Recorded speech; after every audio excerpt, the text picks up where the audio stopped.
Oi, gente, meu nome é Daiane Dezembro, eu sou pianista, sou cantora e educadora profissional, eu trabalho na área da música já há mais de 20 anos.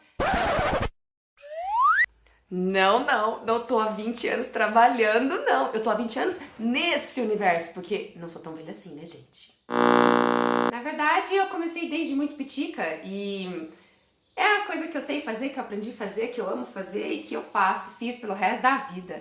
E eu tô aqui hoje pra contar um pouquinho dessa minha história, de como que eu comecei e como que foi a minha vida pela música.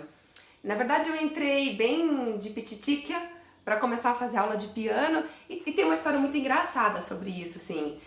É porque, na verdade, eu não vim de uma família tradicional de músicos. E, na verdade, ninguém da minha família tinha estudado e tinha tido a oportunidade antes de adentrar nesse universo tão rico que é a música. Mas eu estava lá estudando numa escola pública na época, eu tinha de 7 para 8 anos de idade, eu acho que eu devia ter 8 já. E aí a inspetora de alunos abriu a porta da sala assim um dia e falou que queria dar um recadinho, pediu licença para a professora. E aí ela falou, bom, a minha filha tá dando aula de piano, gente, ela acabou de se formar e agora ela dá aula aqui na minha casa, eu moro aqui do lado da escola e quem quiser fazer aula, aqui tá meu telefone, escreveu lá na lousa, é só ligar pra falar com ela. E aí eu, né, menina do interior, nunca tinha visto um piano na vida, eu ouvi ela falar isso e falei assim, hã? Piano? Piano? Eu quero fazer aula de piano? Eu quero fazer aula de piano? Daí eu fui pra casa e mostrei no teu telefone lá, né? E mostrei pra minha mãe. E falei, mãe, eu quero fazer aula de piano. E minha mãe também não entendeu nada, não deu bola. Eu tive que insistir muito, assim, muito tempo. Eu fiquei muito tempo insistindo. E ela cansou de tanto me ouvir. Eu acho que eu devo ter ficado uns meses. Eu não sei, eu era criança, então a percepção de tempo é diferente, né? Mas aí ela entrou em contato com a professora e eu comecei a fazer aula de piano. Eu tinha 8 anos quando eu comecei a fazer aula de piano, eu ia até a casa dessa professora e eu fiquei com ela dos 8 aos 12 anos de idade fazendo aula. Só que o mais curioso não é isso. O curioso é que, nunca tendo visto um piano na frente, eu comecei a fazer aula de piano com ela e fiquei 2 anos na cozinha da casa dela.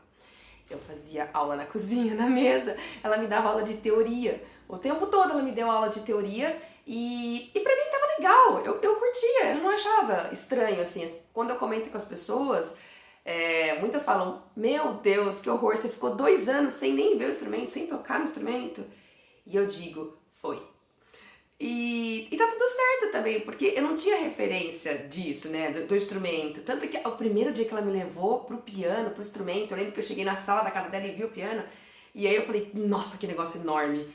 E dá um pouco de medo. Mas até então eu ia na cozinha, eu entrava pelo fundo da casa dela, ia na cozinha e fazia aula de teoria, todo dia ela me ensinava cada lição e eu ia super bem, e assim se passaram 2 anos. Até que chegou um bendito dia que ela disse assim, na próxima aula você vai pro piano.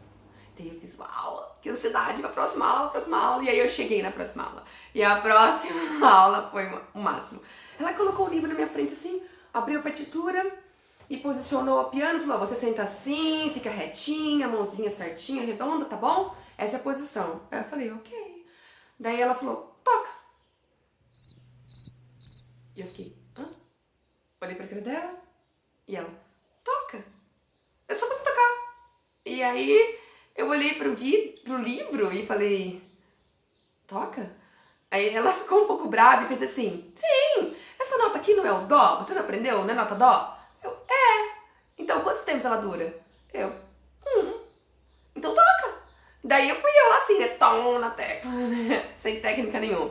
Não é uma das melhores abordagens para iniciação ao instrumento, né? Hoje eu sei, como pedagoga e educadora, eu dou risada de lembrar dessa passagem, porque foi a forma como a professora sabia e ela usou para me ensinar. E tem o seu mérito.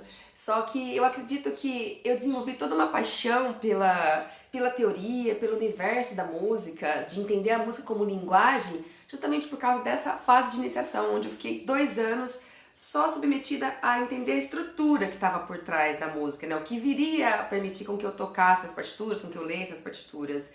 Então, ainda que não fosse uma excelente abordagem, né?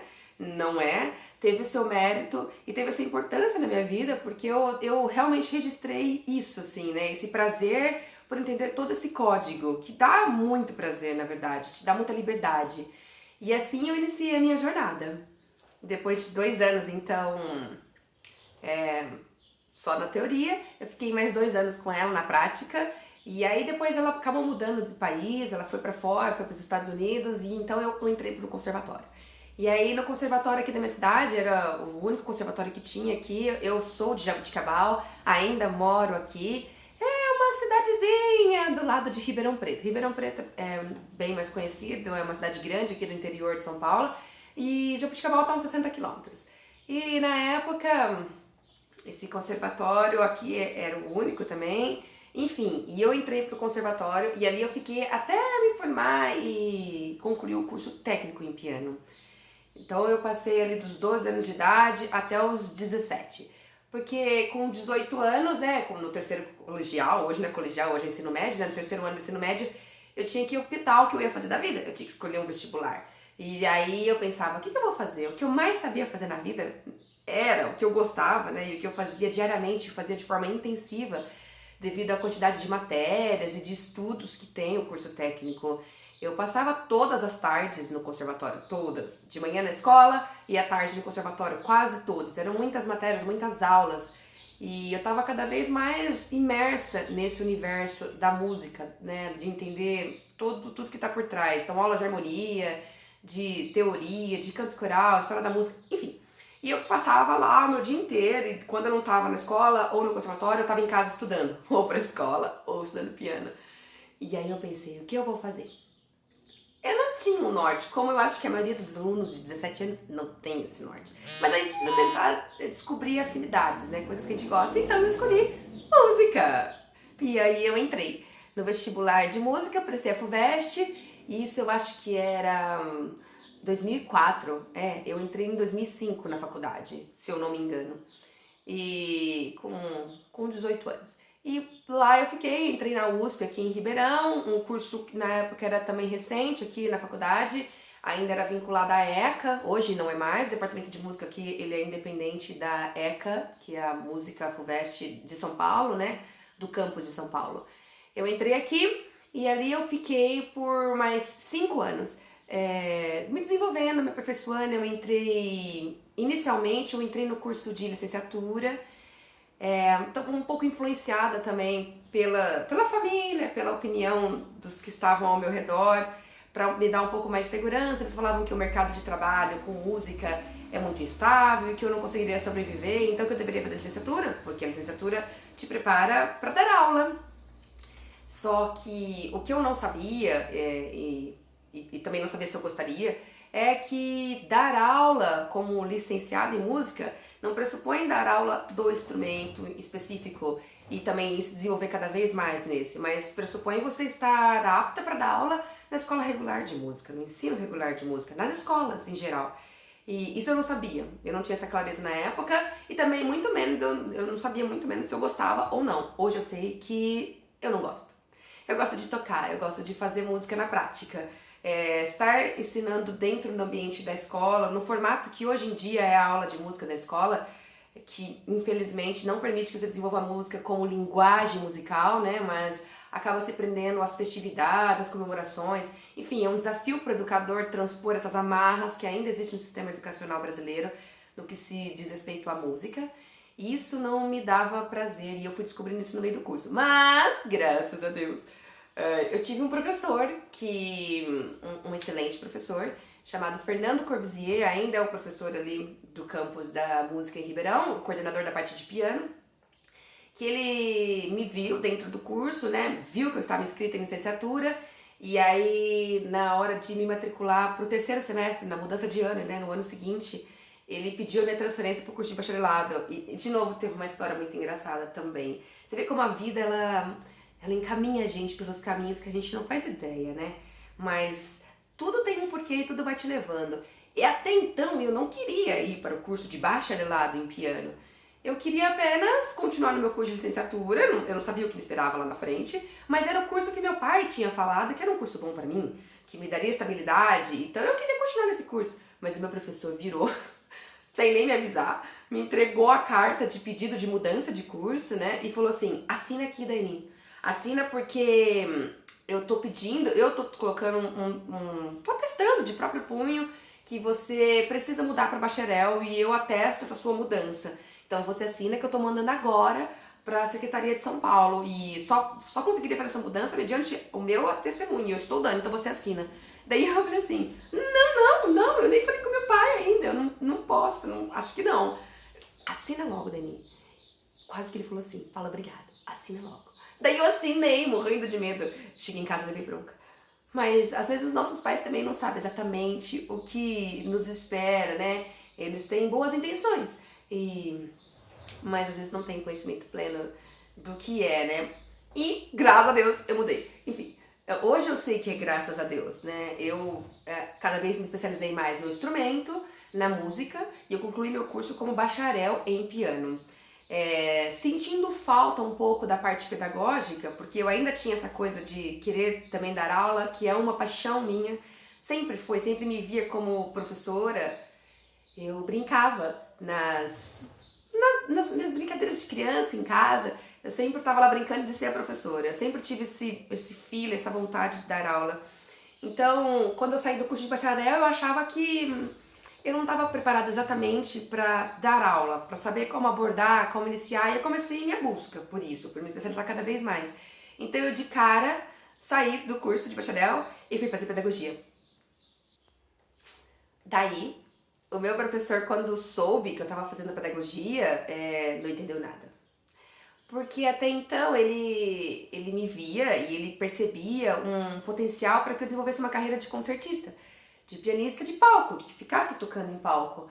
E ele não entendeu nada por que eu fui para pedagogia e, de certa forma, a pedagogia me desviou do foco de estudo intenso do instrumento e me fez ir para uma área mais de estudo do ensino em geral, né? Que não tinha nenhum foco específico de música.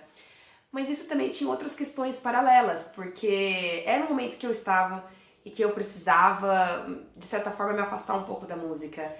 Eu não sei, mas a faculdade, e especialmente a faculdade que eu fiz, a faculdade de música, na USP, naquela época, era extremamente exigente. Não sei como que é hoje, eu não posso dizer por hoje, mas naquela época era tão intenso, tudo tão intenso, e tudo com um objetivo muito bom, a intenção era sempre muito boa.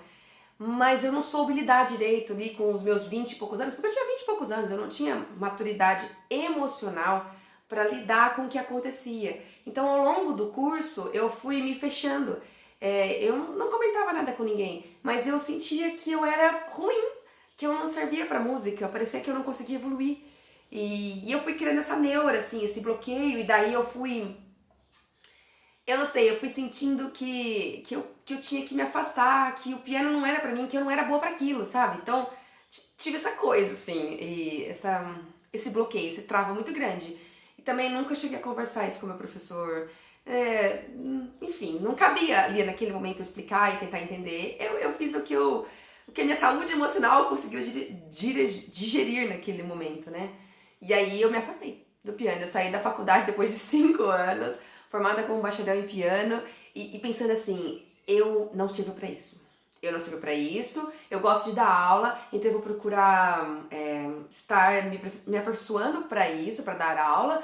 E esse negócio de ficar estudando intensamente, sendo pianista concertista, eu não quero pra mim, eu não quero. Eu comecei a ter muita trava de medo, de palco, de me expor, e isso acabou, assim, deu um boom na minha mente aos 22 anos, acho que eu tinha 22 ou 23, e eu me afastei. Daí eu fiquei 3 anos fazendo pedagogia e foi muito bom. Me deu uma outra visão, especialmente da iniciação com crianças, que até hoje mudou o meu olhar sobre o ensino. E foi muito enriquecedor e eu não me arrependo de forma alguma. Mas no 3º ano da pedagogia, depois de 3 anos, né, tendo perdido completamente o ritmo de estudo diário, não estudava mais diariamente, eu saí da faculdade, eu já estava trabalhando dando aula. Eu dava aula num conservatório aqui na minha região, numa cidade vizinha, cidade de Monte Alto. Então eu tinha já um ritmo de 20 aulas, 20 ou 30 aulas semanais. Eu tinha esse ritmo já de trabalho intenso, que eu comecei desde que eu estava na faculdade. E aí eu saí da faculdade, fui fazer pedagogia, então assim, eu dava aula o dia inteiro, e aí eu ia estudar à noite pedagogia. Era um curso semipresencial, eu ia lá 2 vezes por semana, mas os outros dias que eu não estava lá, eu tinha que ficar fazendo atividades virtuais, então me consumia bastante. Muita leitura, ou seja, parei de estudar. Foi assim, o momento que eu cortei totalmente o ritmo de estudo diário do instrumento. E aí, fiquei 3 anos assim. E aí, no 3º ano, eu comecei a sentir saudade. No 3º ano da faculdade, eu assistia às aulas, eu assistia didática do ensino de matemática, didática do ensino de ciências, didática do ensino de história. Daí eu comecei a falar, ai, o que eu tô fazendo? Eu quero tocar, eu gosto de tocar. Daí eu comecei, eu acho que é o momento que a gente tá mais maduro emocionalmente, né? Eu comecei a me entender, eu entendi o que aconteceu comigo, porque na época que eu saí do conservatório, eu saí super assim, numa alta vibe, super confiante, eu achava, as pessoas falavam que eu tocava bem e que era muito legal o jeito que eu fazia. Então eu tava naquele bibelô do conservatório, assim, naquele momento que se fala, ah, tá legal, eu me desenvolvi legal, eu me esforcei, eu consegui aprender legal, tá super legal, eu vou viver disso. Daí eu caí na realidade da faculdade. Daí os professores olham pra você e falam assim, literalmente, você ainda tem que comer muito arroz com feijão, porque você tá achando que você pode comer macarronada já. Ou seja, acabou comigo, né? Me despencou emocionalmente do pedestal onde a minha querida professora de antes, né, a professora Sheila Húngaro Duarte, uma excelente profissional aqui de Jabuticabal, onde ela havia me colocado, o meu professor Fernando me despencou. Mas é que na verdade eu entendo hoje, ele me mostrou a realidade do que eu ainda tinha. Mostrou daquele jeito bem masculino, né, bem curto e grosso, de fazer você entender que existe muito além do que a gente faz. Porque quando eu saí do conservatório, eu saí com um ensino bastante tecnicista. Um ensino que sabia tocar, uma maquininha de tocar, pra cima e pra baixo, com a técnica super formada. Mas com lacunas, com bastante lacunas a serem preenchidas. E na verdade o que veio a preencher essas lacunas foi o conhecimento da música enquanto uma linguagem, um sistema, e do entendimento de que a interpretação e a nossa compreensão do que os compositores e do que os músicos quiseram nos transmitir com determinadas passagens ou partituras ia muito além do que só a parte de tocar em si, né? E, enfim, eu pude ali ter conhecimento da estética de tal compositor, de tal época, de como eu privilegiar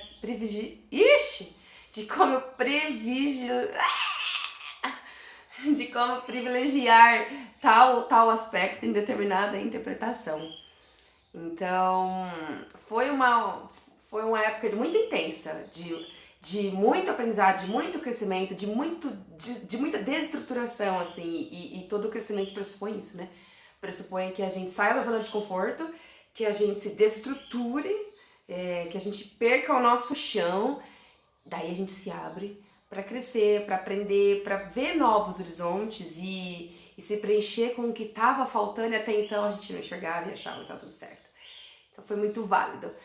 Hoje eu reconheço e hoje eu tô aqui de volta, com muita paixão por isso. Ainda tenho resquícios dessa época, ainda tenho as minhas travas, as minhas neuras, isso é normal, né? Quanto à performance ao vivo, a performance em público, isso acho que faz parte. E isso me construiu, me formou no que eu sou hoje. Mas, de qualquer forma, eu tô aqui para compartilhar com vocês esse meu novo momento, esse momento que eu quero distribuir um pouco do que me fez entender a música além das notas, além da pura partitura, além dos puros dedos, sabe? Entender o que está por trás de toda a estrutura, entender como que o compositor pensa, como que ele organiza esse pensamento e como que ele expressa esse pensamento de acordo com a época dele. Então, trazer vocês também para esse universo que é tão rico, que é o universo da música como linguagem. E é isso que eu quero, a partir de agora, começar a compartilhar com vocês. E vou começar, tá bom? Ah, galera, comenta aí embaixo como que foi o seu despertar para a música. Como que nasceu a vontade de você começar a estudar, ou se você tem essa vontade, mas ainda não teve oportunidade? Enfim, eu quero saber o que passa com você, eu quero entender e te conhecer melhor também. E se você curtiu a minha história, curte aí o vídeo, se inscreve no nosso canal, tecla aí no sininho para receber agora os nossos constantes vídeos que virão. Então é isso, eu sou a Daiane Dezembro e tô aqui e vou começar a acompanhar vocês ao longo dessa jornada musical por aqui. Vocês vão me encontrar muito nas redes. Até lá!